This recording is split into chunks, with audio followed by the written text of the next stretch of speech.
We know Longshot is coming to the War Store later this week. We've seen data mines about multiple men, but will Polaris and Shatterstar become farmable before Adam Warlock's release? I've got my thoughts on that. Also, what is the best team in Arena right now? I'm going to share with you what I think is the best current Arena offense team. And yeah, there's no Doom, no Kestrel on this team. And why have the MSF devs been phoning it in for the past few months? Is it because Future Rev is getting closer? Are they looking to cash out? I got my thoughts on that as well, and the rest of your questions from the Discord, guys. And if you're ready for that, find that like button and let's go smash it. ValleyFlyin.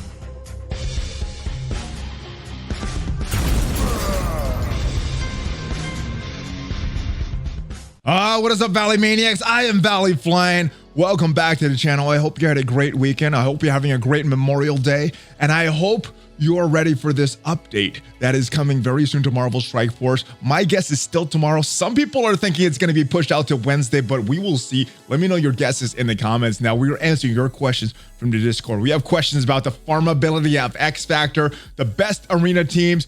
Are the devs phoning it in right now in preparation for Marvel Future Revolution? I got my thoughts on all those questions. And if you want to get your question potentially featured on an upcoming episode of these Monday mailbags, which sometimes happen on Sunday, make sure you are a member of the Discord. The link is down below. But before we get to all these questions, new post on social media just posted by the devs. It was this: Phyla-Vell confirmed. And yes, she looks like almost like Smurfette, with instead of blonde hair, having blonde hair or white hair, and this awesome new sword that they discussed in the social media post. We also see some of the names of her kit right here. Meteoric Slash is her basic. Quantum Cutter is the special. Marvelous Finish is the ultimate, and the passive Avatar of Oblivion. So yes, this team is shaping out to be very strong. I don't even know what her kit is fully, but if it's like the rest of the other four members of this Infinity Watch team, this team already going to be bonkers. But without further ado, guys, let's get to your questions from the mailbag. And yes, let's get into all of these questions, guys. Let me know your thoughts on Phyla-Vell as well. Boom, first question. Hey, ValleyFlyin. With the latest blog post stating X Factor and Jubilee as requirements for Adam Warlock. So this is a question that was from last week, the latest blog post last week. Do you think they will release X Factor characters earlier to be farmable for the event, as they will just as a good gesture to the community? For example, releasing more than enough time for free-to-play players the first time around, with the possibility of Blitz for Polaris. They were released last minute, try to get revenue from anyone who wanted to get Warlock for the first time around. Hope you're healing well and doing well. Keep up the great work. All right. I am healing well. It's on schedule. I still can't do active recovery yet using the muscles, but I'm healing well. As far as Adam Warlock goes, so like I said in the beginning, we know that Longshot is going to the War Store. We saw that in the most recent blog post. We've also seen data mines about multiple man going to a campaign node, replacing Taskmaster in the Doom chapter 3, I think. And then we still have questions about Polaris. Currently, she's in the Strike Pass right now, so I don't think she's going to move out before that Strike Pass is ended, because I think they want to sell more of those. I think it's going to be at least a week after she gets out of the Strike Pass before she becomes farmable the traditional way. My suspicion for her is probably right now going to be Blitz Orb. And then we also have Shatterstar. He is he was in the battle pass, the RTA battle pass, or I think he's still in. I'm confusing. I'm not even looking at that. I think he's still in.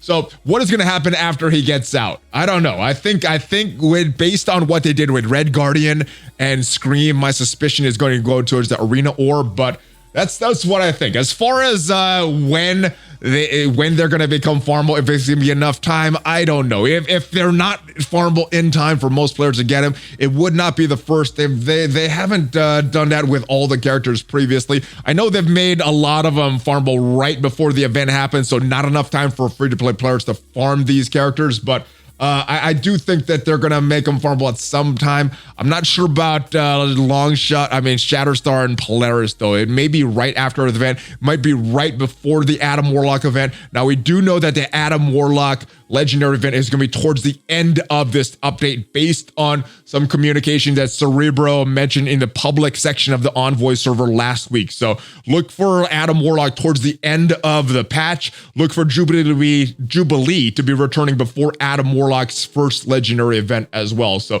hopefully that provides some clarity. Those are my guesses.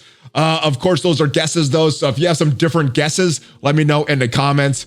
Valley, a while back, Foxnext brought a bunch of you content creators in, not exactly sure why you guys were there. So this was back in 2019, September of 2019. We went to the Foxnext offices. Mainly, we were there to discuss the new game that they were working on for Avatar. And that's what a lot of the presentation was about. That's where that's the majority of the reason that they brought us in was for that game.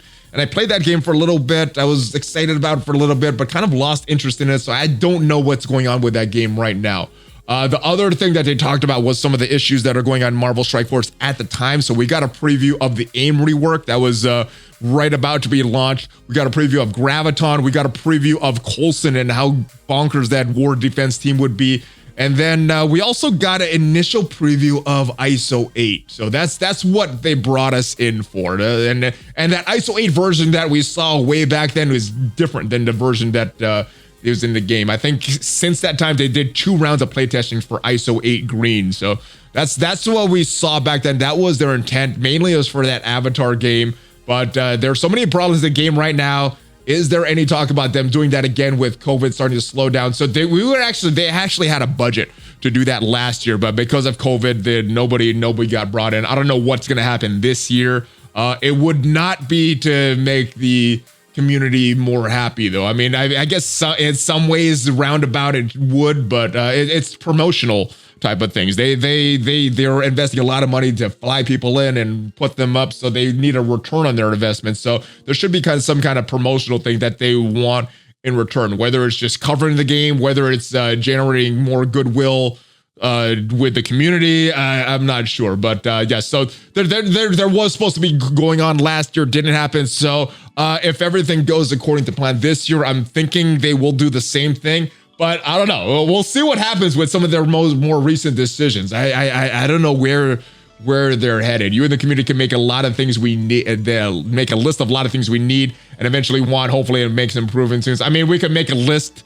There's a lot of lists out there already. It's if they choose to listen to us and choose to take action on what they hear, because there's been a lot of suggestions that have been made over the years to the devs, and some of them have been received, some of them have not. Most of them have not been received, though, so or implemented, let me say. So we'll see what happens, but I don't know if a triple is going to make a difference. It's just a lot of fun hanging out with some of the other content creators, but yeah, I don't know if it's going to make a difference in fixing some of the things that the community wants.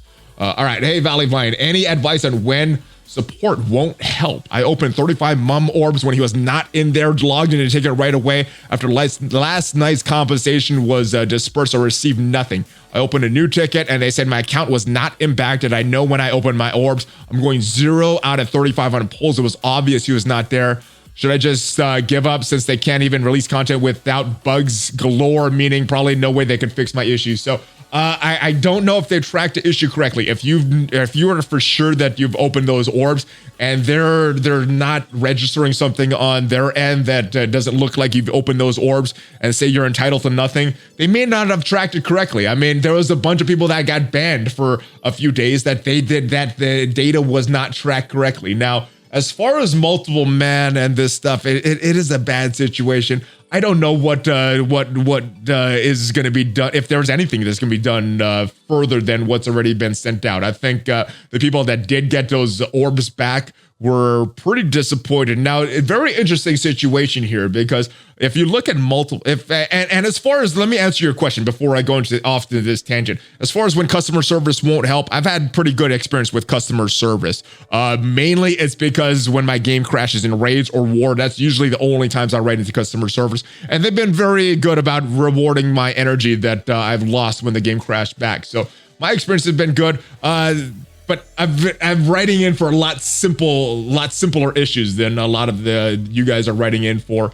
And I guess if they're not helping, close the ticket and hopefully open a new one. Hopefully you get a more friendly customer service person. That would be my advice there. But as far as multiple man, very, very weird situation, because if you could actually make the argument that him not being in there was actually more beneficial to you, because you get a better drop on other characters that could actually use the red stars. Multiple man is actually a character to that. If I actually pulled 6 red stars on him, but it doesn't really matter because his kit is based on his kit and not on his stats. So this is actually a character that you don't need a lot of red stars for. But I think the response of, there's a lot of people that were getting very minimal compensation, 1% of what they got.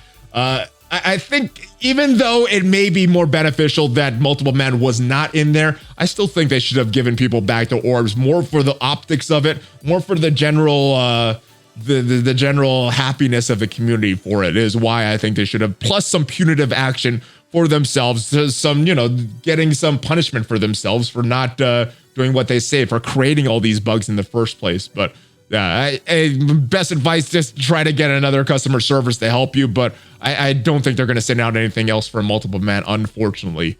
What is up? Greetings from Corpus Christi. Greetings from DFW, brother.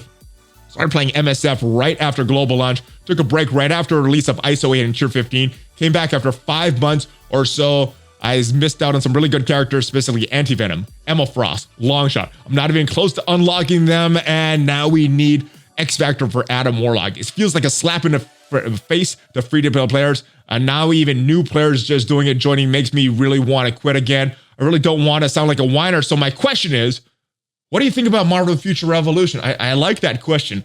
I think I'm super hyped for that game. I've never been so hyped for a game for so long now. I could play it and after a week be kind of bored with it. I was very, very hyped for Marvel's Avengers, and but that was a little different. That's a PC-based game. The Marvel Future Revolution is a mobile game, which I like.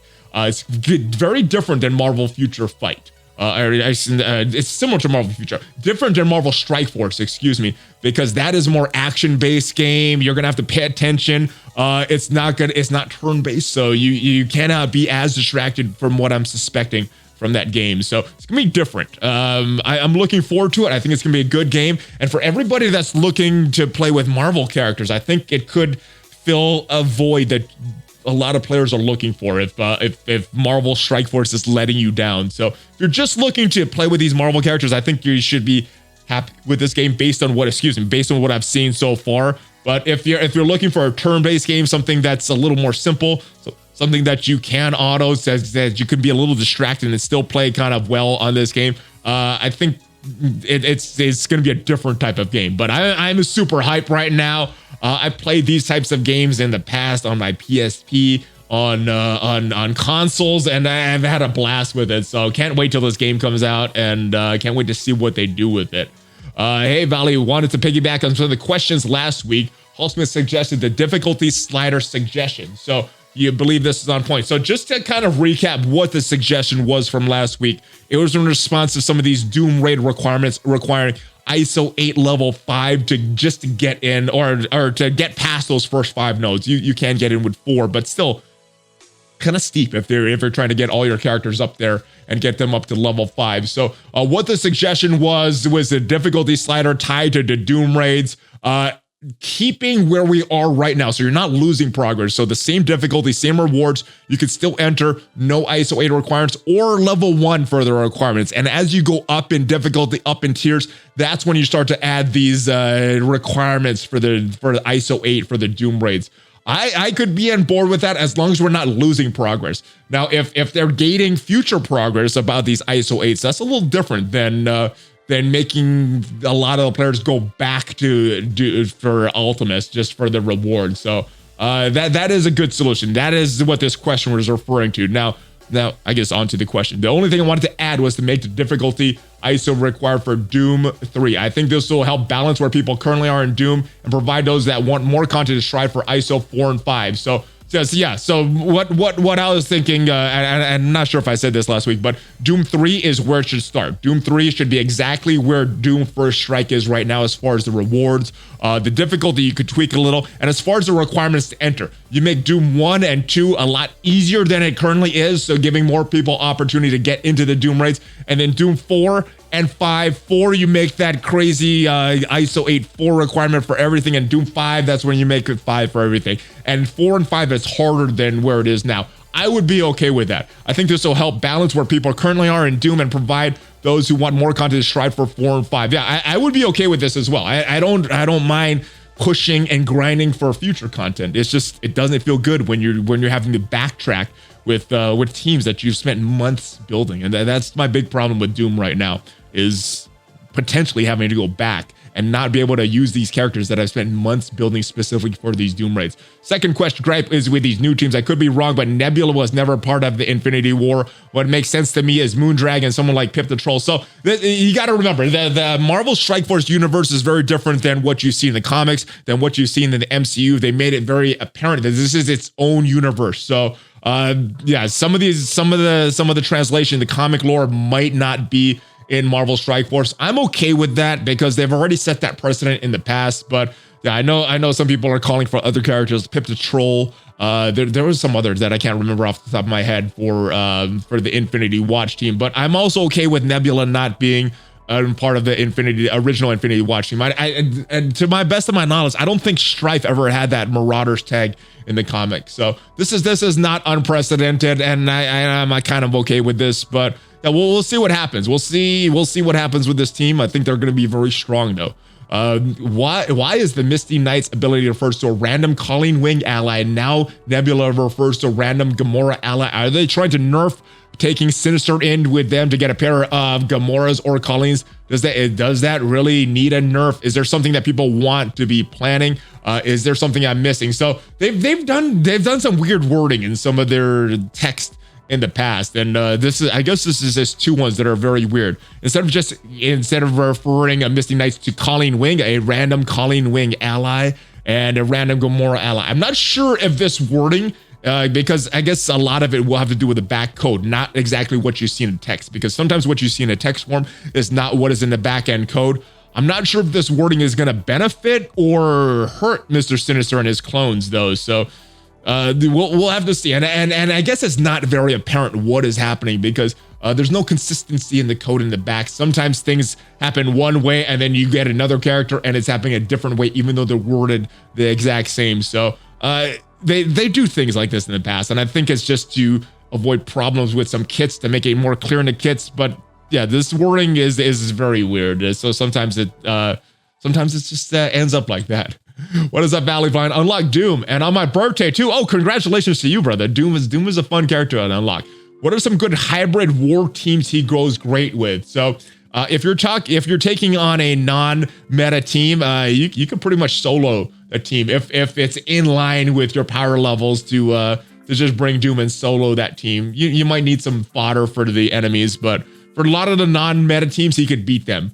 And I know a lot of people are placing him on defense because if you don't time those ability blocks correctly, if you screw up a little bit just with even one move, that Doom could wipe out your entire team. So defense is where a lot of people have him on, especially normal Dooms and not baby Dooms. I know Doom, baby Doom, which is probably what you have since you just unlocked him, goes well with the Fantastic Four as having him on a 5th on that team. So you could use that. Counter some of the teams, but yeah, that just not going to counter Hero for Hires with that Fantastic Four Doom combo. As far as I know, maybe there's a weird combo that is out there that I'm still not thinking of, but you could counter some decent teams with that. I think that Doom team could punch up on Marauders and some different things, but yeah, once you get a normal Doom, you could use him in a lot of combos. Just don't use him with multiple man or Ultron or anybody that's going to have a lot of summons on the field, because you want as much spot for those Doom bots as possible. You want it taken up by other characters. So just be aware of some synergies that you want to avoid. But yeah, Doom and Fantastic Four, I would say for the baby Doom right now, and you could take out a lot of the non-meta teams and maybe some punch-ups against some meta teams as well. Did you watch the Eternals trailer? Yes, we did, and I don't know. I'm not as familiar with all the characters, so I don't know if I was as hyped as the rest of the Valley Club when we watched it on the live stream last week. But I'm sure they'll make some Eternals team. I think so as well. What 5 would you like to see on it, and will any be a legendary too? Well, there's already been legendaries, and even dating back to last year, or rumors for legendaries of Black Knight coming to the game. So yes, I guess the likely legendary of that team would be Black Knight, aka Jon Snow. And as far as who I'd like to see, there's not a lot of the actors that I've seen in other roles, so I'll just name the other ones that I've seen in others. And it's going to be a team of 4. So Black Knight, the character that Gemma Chan plays, the character that Angelina Jolie plays, and I don't know, I can't remember the actor's name off the top of my head, but it's the actor that played Robb Stark. So those would be my 4. But yeah, the rest of them, I'm not really familiar with them as actors or in previous roles. So that would be my choice. But I'm sure you guys know more of the characters than I am. So who would you like to see come to the game as far as what you've seen in Eternals? And who do you think would be the legendary character? Those are my choices, but my knowledge on Eternals is not that great. Long-time viewer, first-time questioner. Whatever happened to the tags for Save Squad managers that were supposed to come in around 5.2 or 5.3? They didn't say 5.2 or 5.3. They said they would give us our band-aid. So let me go to the in-game message and see exactly what they said, where they talk about Save Squad tabs. So, and this, let me scroll up, see the date on this. This was from February 26, 2021. We did see a thing about Save Squads coming soon in the community feedback right before this blog post, but this is where they actually mention it. We've been steadily rolling out improvements over the past year to Save Squads and the associated character and Save Squad screens. With many base improvements made, we're now able to move on to something that has been highly requested, Save Squads tabs. Instead of having only one list of Save Squads, you have multiple tabs associated with several different game modes like Arena, Raid, and Blitz.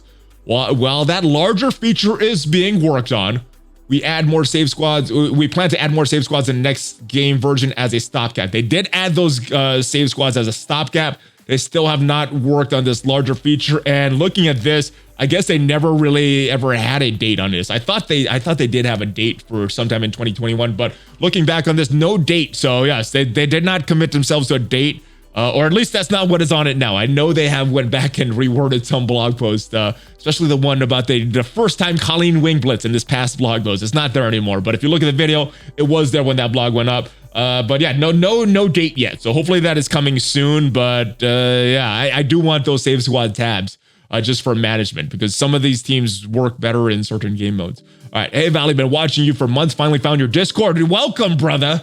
Hopefully you can provide me some clarity. War match points, season rewards calculated. Do defends matter at all, or just how many rooms are defended plus victory points and clear bonus? So way back in the day, I was looking at the calculations. I haven't really looked at it since then, so I don't know if the algorithm has changed. I assume that it has, but back in the day, I think the calculations for the war season was based on the amount of points that you get and the amount of total collection power of your opponent and your total collection power. That did have something to do in the equation. I don't know what it exactly was. I haven't looked at it recently, but I know all those things were factored in. I don't know if defense were calculated into those points back in the day. I don't know if they're calculated now. I know they matter as far as the war MVPs and as far as getting you your wins. But as far as the actual season points and what you get for that, total collection power of your entire alliance does have something to do with it. The wins, the points that you get in the season does have something to do with it. And I think your opponent's total collection power has something to do with that as well, which is why when way back in the day when war first started, you would get these large alliances. They could lose all of their matches, just win one, and they had such a big gap in total collection power that they were able to get rank 1 all the time. But yeah, I don't know what has changed since then, or if that was initially calculated. But I asked because our alliance is deciding how much we want to keep on defense, how much we want to put on offense. If we only get points for what we destroyed, then it would be best to go full offense or season rewards right. So Here's the thing about going full offense. If you have everybody available right when war starts, you can get a big lead going on full offense. I think the offense and defense is going to matter more for wins or not. If you're an alliance that it's not going to be right on when war starts, having the majority of alliance on there, you're going to want some defensive teams to slow down your opponents so that the rest of your alliance can get in there and destroy stuff. So it may not matter as far as the season points, but it may matter down the road as far as wins and the power that you get. So I wouldn't go full offense unless you have 24 people that can do that and be on right away. But I think it is good to balance, but I am not 100% sure if it is calculated into those season points. In my mind right now, I'm thinking no, but I could be wrong. And if I am wrong, let me know in the comments, guys. Hey, Valley, love your content. Keep up the great work. Got a question about DD4. All right. The last city node, Symbiote Spider-Man, Antivenom, Scream, Night Nurse. Ooh, that's a tough team to get through that node. That team has been great up until Emma Frost. She can resist, clear everything I hit her with. Yeah, node 12, DD4. That is the painful node, guys.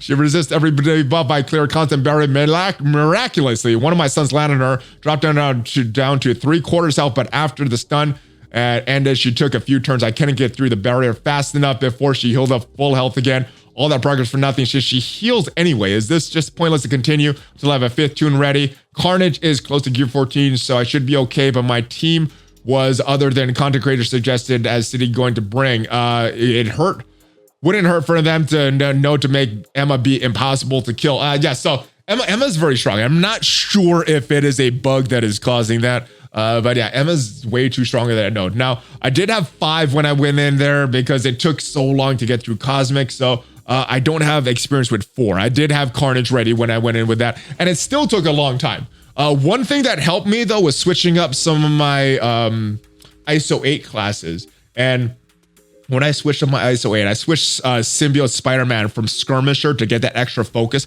Level 5, so it's going to cost a lot of ions, which you may not want to do, judging by what may or may not happen with these Doom raids and requirements for ISO 8.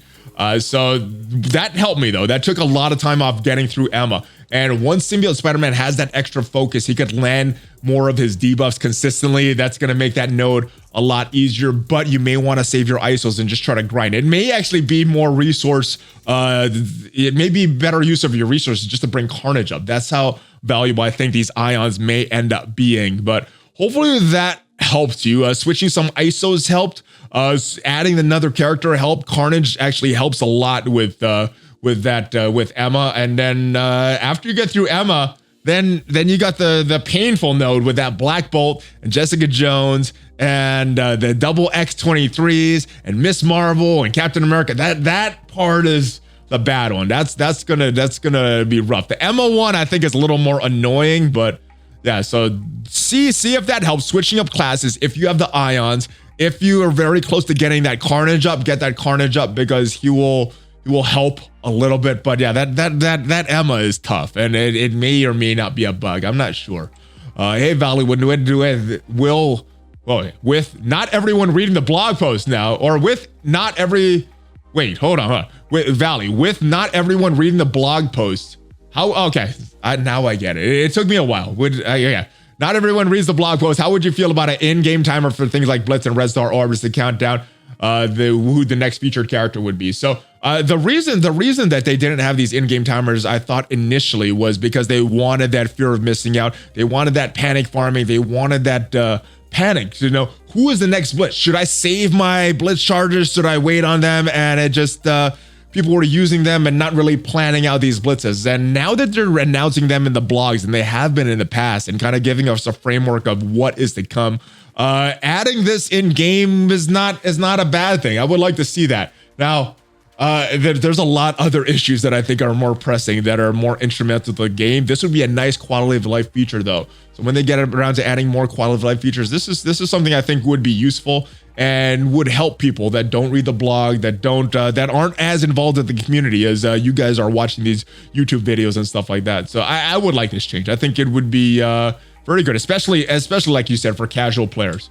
Hey, Valley, what do you think about clone mechanic affecting a new Infinity Watch team? If you clone a Gamora and have 4 other members of the Infinity Watch team, you have 5 Infinity Watch members And if so, does the clone Gamora get empowered on her first turn? So I would suspect that's how it works. Obviously, we don't have this in game to test it out if we could, if that's exactly how it works. I'm probably not going to be able to test that until Adam Warlock gets into the game. So your guess is as good as mine. My guess is going to be yes.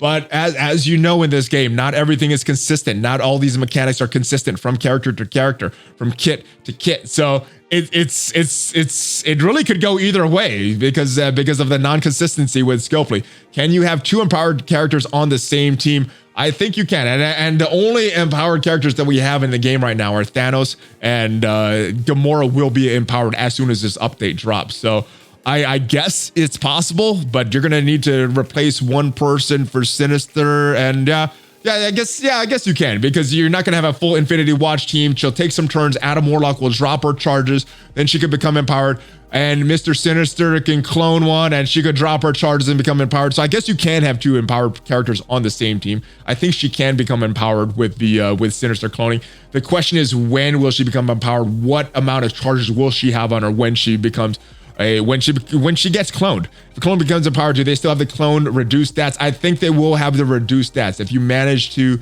somehow make a clone, and Infinity Watch team having 6 on the board, Gamora dies for the first time, does she revive with 120% health? Ooh, all good questions, brother. I think we're gonna have to do them testings to get some exact answers for these questions. I know it's a bit early, it may not be in the game yet, but curious how your take should work. So, all right, so my take on how it should work. If Gamora gets cloned and there's enough Infinity Watch members to have her start with no charges, then yes, she should become empowered on turn 1. If not, then just handle like the normal stuff. And as far as the stats, normally the stat boost that you get from the ISO 8 will reflect on the clones and the summons. And normally the ISO 8 class bonuses that you get from those do not reflect on the summons. So I would expect this Nebula, Gamora, Infinity Watch, all that stuff to work exactly the same way as other characters. But I don't know, who knows, guys? Who knows how this stuff is going to work? I'm expecting this team is going to have a lot of bugs when it's released in the game, because you know they didn't test this team a lot in normal game environments. Maybe on their test server, it's fine, but in normal game environments, what kind of bugs are you expecting to see with this Infinity Watch team? When a tune like Ultra, Nick Fury, or Red Skull summon their minions, do those have ISO 8 bonuses attached? So, like I said in the last question, they should. And this is the way I believe it works. And correct me if I'm wrong here, guys, but all these stat bonuses right here that they get from ISO 8, they do go on to their summons, they do go on to minions, and they do go on to Mr. Sinister's clones. These bonuses right here, like this stuff, these class bonuses, they do not. And that's the way I think it works, and that's the way I think it's worked since these ISO 8 started. But if I'm wrong, if I'm not remembering something correctly, let me know in the comments. But I'm pretty sure, 99% sure that's how it worked for ISO 8, guys. Hey, Valley, relatively limited T4s. I'm doing Ultimate 7.2, just invested in Shadowlands. I'm not far from getting Doom. Oh, that is pretty quick. Almost getting Doom and only an Ultimate 7.2. But with Infinity Watch looking so meta changed, I'm worried about bankrupting my T4s for Doom. Should I save for Infinity Watch? So here's what I would invest in. Yes, I would say short answer, yes. But as far as T4s and your promotion credits, you got to ask yourself when you equip these, because they're so rare. Is equipping this T4 or is equipping more red stars on this? Excuse me, man. Is equipping more red stars on this character is going to help me complete content that I currently cannot? And if that will help you with Doom, which I'm suspecting not, because I don't know if you need Doom yet. You're only in Ultimate 7.5. I don't think you really need Doom until you get to the Doom raids, because you could do without him in Arena. You could do without him in War. You could do without him in all the other raids. Where I think you really need him, though, is those Doom raids. So I don't know if you need those T4s on Doom right away. Unless you're really going for a normal Doom, and you could actually wait to put those T4s till you get the big Doom, not the baby Doom, because you're probably very close to getting a baby Doom, which is good and will help in the Doom raids, but you're not there yet. So I would save. Short of it, I would save for the Infinity Watch. We don't know how the T4s are going to break down, which T4s are going to be valuable, which skills are going to get some of those more valuable things happening on the purples before you get to those oranges. So we'll see how those T4s break down, which are the valuable ones. We may need a lot. We may need very few of them, but save. Save would be my advice, long and short of it, brother.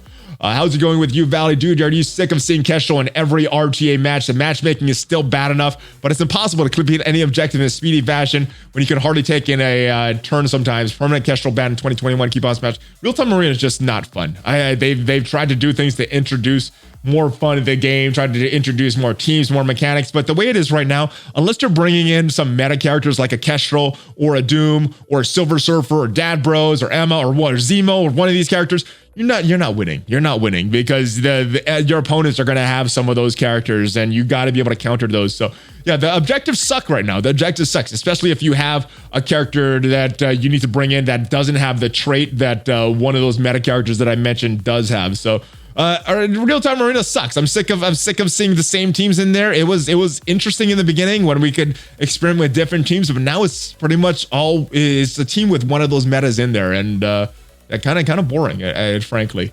All right, hey Valley, thanks for helping out with the last question. Bring Invisible Woman instead of Black Bolt with Perfect. She's part of my Black Order killer in Arena, and she has a lot of help in that first legendary. Invisible Woman is very, very good in Dark Dimension 4. And if anybody is using Invisible Woman outside of Dark Dimension 4 or plan to use her after Dark Dimension 4, bring her up because she's very, very good in those legendary nodes of Dark Dimension 4. My only pushback is if for the people that aren't using her outside of Dark Dimension 4, you may want to think twice. But if you're using her, especially in Arena, being a Black Order killer, yeah, perfect for that.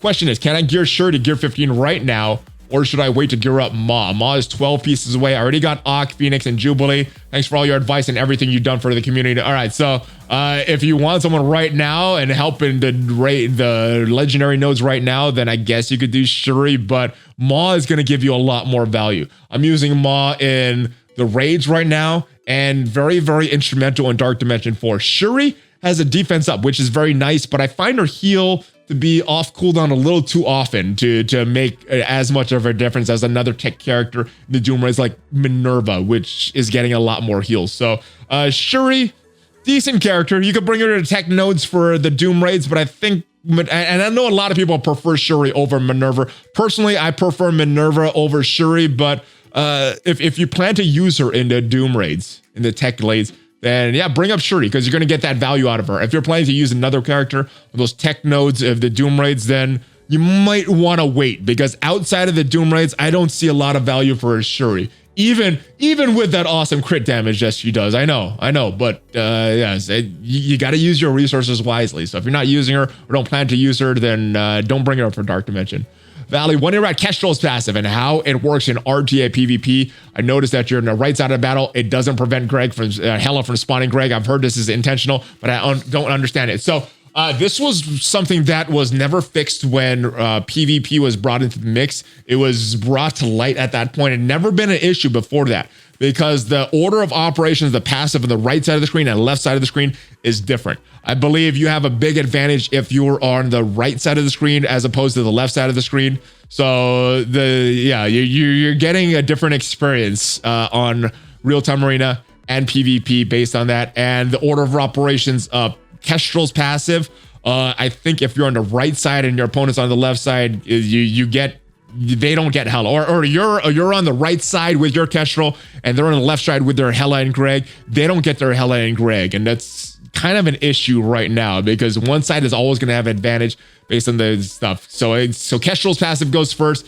blocks Greg, and then Hela's or it has something to do with the order. I don't remember exactly how it is, but yeah, that's something that's brought up a long time ago when PvP was first announced. This was found out. This people wanted PvP to become a little more popular, maybe become like an esports kind of thing, but never really took off because you don't have that. It's unbalanced depending on what sides you're on. So and the devs never bothered to fix it. They're like, oh, it's not that much of an issue. So they never fixed it. So I don't know if it's ever going to be fixed because they don't care. They don't care about these little game-breaking bugs. As long as if it's not making them money, it's not. If it's not interfering with the revenue, they're not going to fix it. And as sucky as this is for real-time arena PvP, as limiting as this is for taking real-time arena and PvP to a next level, making more popular with in potentially an esports of environment, Not gonna happen because they don't bother to fix this stuff. So yeah, it's just kind of is what it is. So just realize if you're on one side, you have an advantage. If you're on the other side, you're at a disadvantage. All right, and next question, and these are actually two questions. I thought this was the same users. So I combined this in this screenshot, but it's actually two different users, two totally different questions. So we're gonna go with one and then go with the other. Valley, hey bud, who would you upgrade to 6 red stars, Zemo or Emma Frost? All right, so the answer to that is whoever is gonna allow you to do more. And like I said in a previous question, before you upgrade any T4s or red stars, you got to ask yourself, is upgrading this red star or this T4 going to allow me to complete more content than I previously wouldn't with this red star? If the answer is yes, then do that upgrade to 6 red star. If not, if you're gonna have the exact same rank in arena, if you're gonna have a lot of the similarities, then probably save it and use it on a character that you're gonna see a more dramatic impact in your roster. But for me, the answer was Zemo. I'm using Zemo in more game modes. I'm using both of them in the arena, but I'm only using Zemo. I'm using both of them in the raids now that we're on the last mutant node for Emma Frost. But I'm using Zemo in those skill sections, and I think he's a little more valuable in the raids. Both of them I'm using on arena, in war. War offense with Zemo, I think, is more fun than war defense with Emma Frost. So for that, all those reasons, I think Zemo. Who do you think make up the best current arena defense team without Doom? So something in that team is going to have some dad bros. You might have some Emma in there. You might have some Zemo in there. Silver Surfer and Kestrel, definitely if you don't have Doom, but you're going to make some combination with those characters. Some combination of those characters is the best arena defense. And then once you get Doom, he provides some trickiness as well. If you don't do the ability blocks correctly, then he could destroy your team. So that's my answer for arena defense, but honestly, nothing really holds on arena defense. And then same question for arena offense. All right, so this is, in my opinion, this is the best arena offense right now. It's going to have Emma and Zemo. Those are what's going to have that initial turn go off. And Zemo, you want his ability block going off as soon as possible. And if you're facing an opponent that doesn't have a Zemo and Emma, then your Zemo is probably going to go first. Emma, I'm bringing in there for her passive, reducing the enemy's speed bar. So hopefully my Zemo goes first. Once in a while, she'll provide some value with her special, clearing out the debuffs for my team. But basically, I'm just bringing Emma in there for her passive. Zemo does that ability block. Then we got the dad bros. We got them going Shatterstar with his special, being defense down to everybody. Long shot with his special, with his AU attack, hopefully getting more crits. And then it is Silver Surfer's turn, and hopefully applying ability block to either their Silver Surfer or their Emma or their Doom, depending on what the health of those characters, where the defense downs are, who might die. Normally it's on Doom, but once in a while it's on another character, and that's the best arena offense team in my opinion. Dad Bros, Zemo, Emma, and Silver Surfer, and that smashes pretty much everything that I've seen in arena for the past 2 weeks or so. All right, next question, and I thought these were similar, but it's actually a different person. The first one is from Hybrid. This is from D to the P. All right, saw your video on ELO and wanted some clarification for my alliance.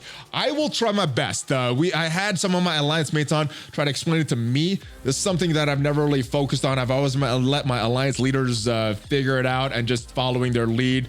But yes, we had some of my alliance mates on last week describing this, and I believe what they said, and this is your question. My alliance believes war trophies are the same as ELO. Is this the case? I think they said it's different than ELO, but those trophies are similar enough to the ELO rankings and the ELO behind the scenes that nobody gets to see, that I think you could use that as kind of a base of a general idea of where the ELO of your opponents is. I don't think it's exactly the same, but I think they're similar enough and it changes enough that you could use that as the effective ELO, even though that's not the exact stuff. I was under the impression they're different. That's the impression that I got from them explaining it. Obviously, if you guys have more questions, I'm going to go to some people that know this a little more, but I'm under an impression that they're different as well. They're just very similar, and it's the easier way to track them is looking at the trophies, and because I think the ELO is behind the scenes. You can't actually see the actual ELO rankings there. All right, Valley, do you think that Scopely might think that there are a mass exit from MSF when future rev comes out, so they're just trying to squeeze every last dollar out of the players and don't care about building goodwill in the community? I don't know, man. It seems like they haven't released a lot of player friendly things for a while. I mean, it seems like the momentum this year has been, oh, the community gets excited, oh, and then there's a bad decision, or there's a bug, and the community's morale just goes down, down, down, and there's something exciting. Oh, Silver Server is coming. Oh, but people are cheating and getting more of his offers. And then, no, Kestrel's coming out, and then, oh, we got a bug. Oh, we got a new team coming out. We got a new patch. Oh, the patch is delayed. And any kind of momentum, this seems to be this big things. Oh, the patch is delayed, but we get compensation. Cool. Here's the compensation. Oh, sorry, we got to do this emergency downtime. It's just like the company takes one step forward, two steps back, everything this year. So yeah, I don't know if it's on purpose that they're trying to squeeze the community out, but it seems like a lot of their decisions, if we go back to their 2021 roadmap, it seems a lot of the decisions they make are based on profitability and not fun. Let's go back to that real quick.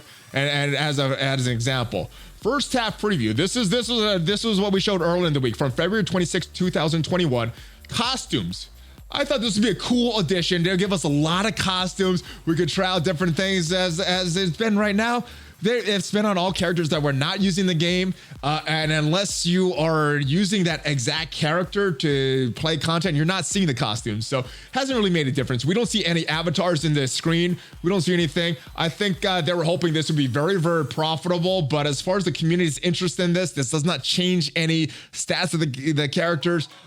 We can't see this when we're not using these characters. It's just very disappointing. This is not what I was expecting. I was expecting some of these costumes here, a more abundance of costumes, not one or two every patch and grinding for these costumes it's just very disappointing. But I was expecting this. They think this is a big money maker. ISO 8 level 2. This is something that I think they also thought would be a big money maker. I don't know how this adds to the fun of this game though. I think one of the big effects of this was these requirements for the Doom raid. So I think this was a miss as well. This is not in a game yet, but as far as what we know so far and the changes to the Doom raids, I think it has to do with ISO 8 Blue, and so I think this is a miss. Strike Pass. This has a little bit of value. It has some characters, but I think generally this has been a miss as well. More for revenue. A lot of the things that they're talking about here. Revenue generating for this. Revenue generating for this. Exclusive new character.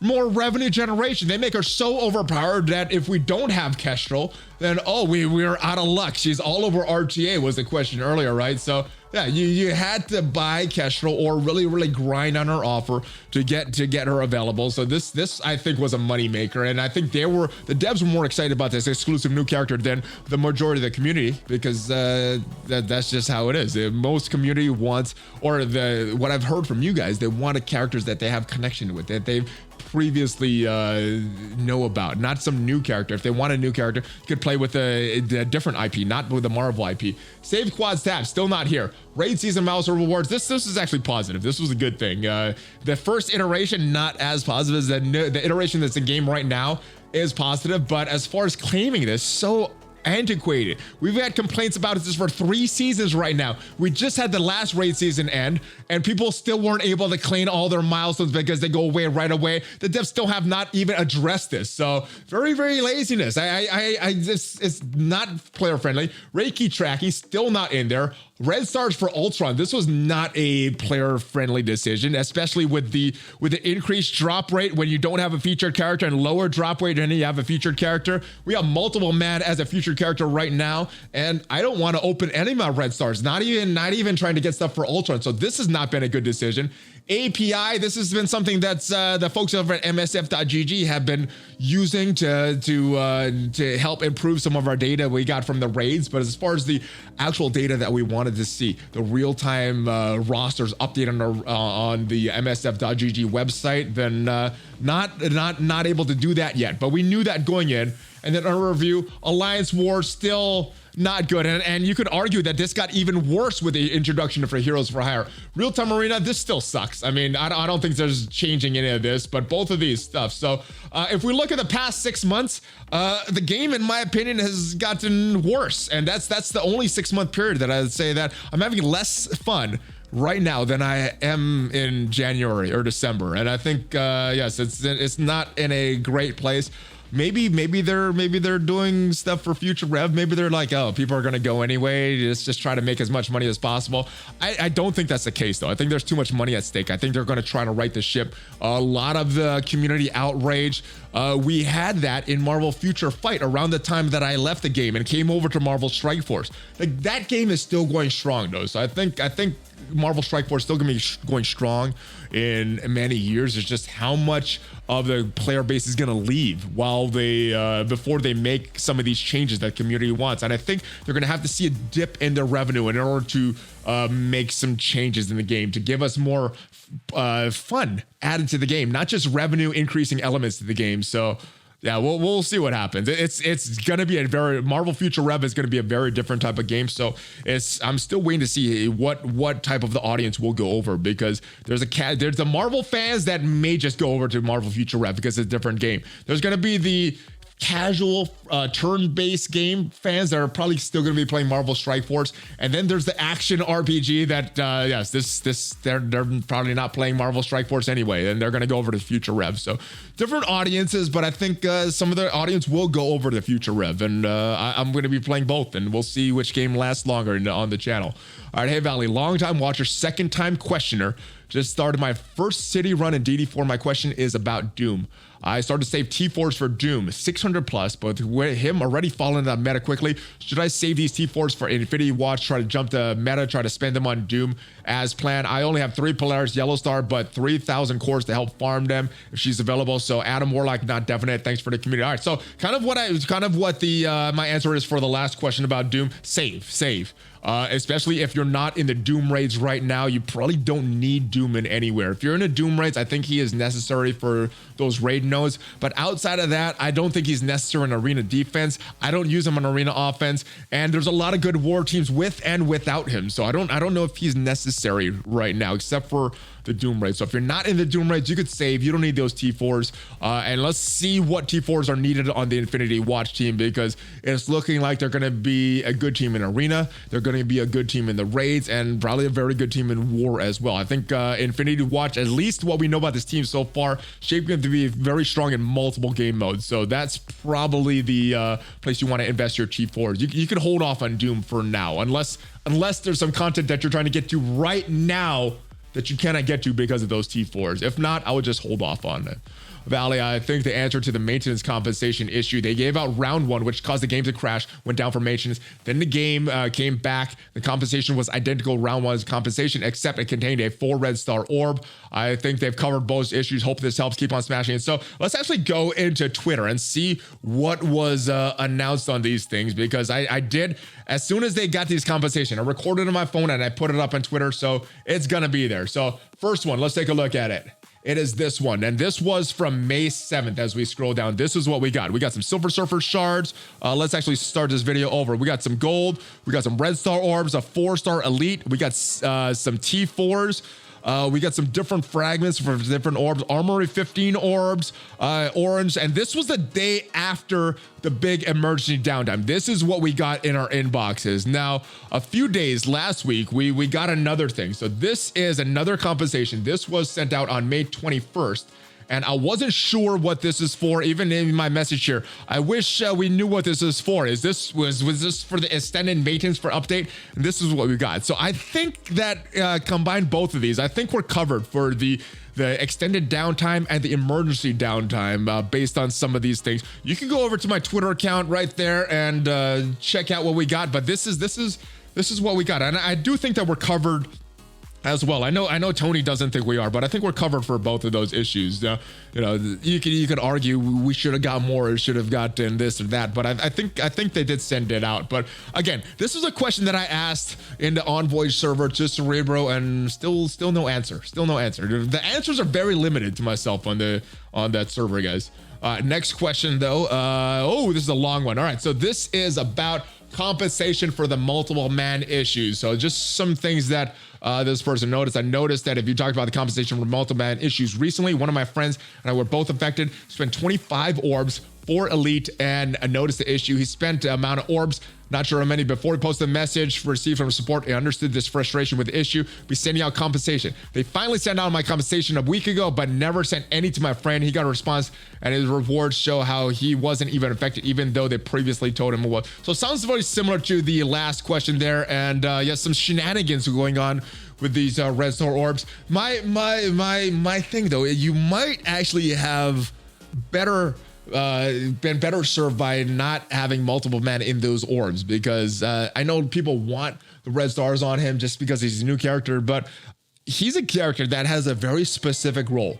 Keep the dad bros alive, and with the red stars, without the red stars, I think he does that very well. So yeah, Scopely very bad at tracking the system, tracking things. There's a lot of complaints about people that opened red star orbs during the time and did not get compensation. I don't know what I did. I honestly don't remember if I opened any orbs or not during that time. I did not get any compensation, but I'm not sure if I'm entitled to any compensation. But that's Scopely is just bad at tracking things, and sometimes they track things really well, but like I mentioned in the previous question, there were people that should not have got kicked, that they realized days later that they erroneously kicked people and came back and started about the game because their data was incorrect. So obviously their data is not always 100% accurate. I think that's what happened to your friend. I think that's what happened to the previous poster of the question. And yeah, I just hope at the end of the day they even this stuff out, because yeah, they're making so many errors and it's just not feeling good right now.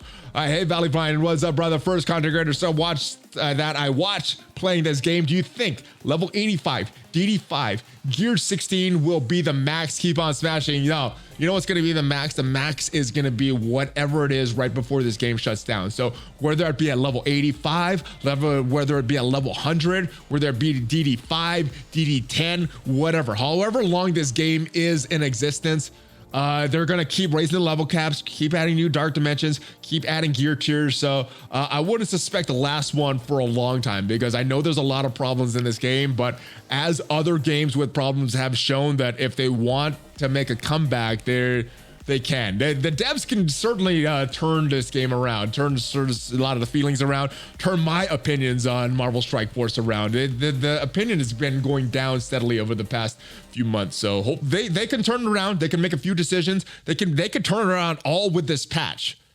So we'll see. But yeah, I don't think the game is gonna.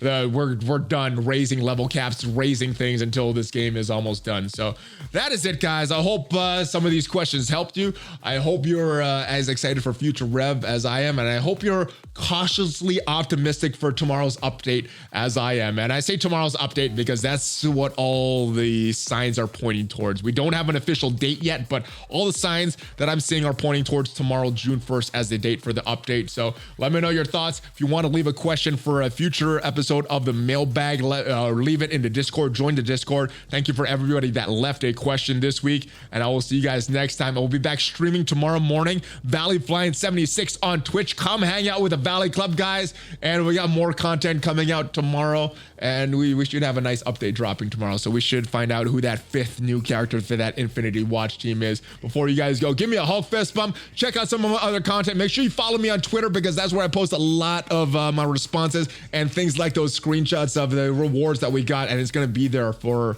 until it's not. So Hulk fist bump. Hope you have a great week. Hopefully have a great rest of your day, and hope the update is good tomorrow. ValleyFlyin out.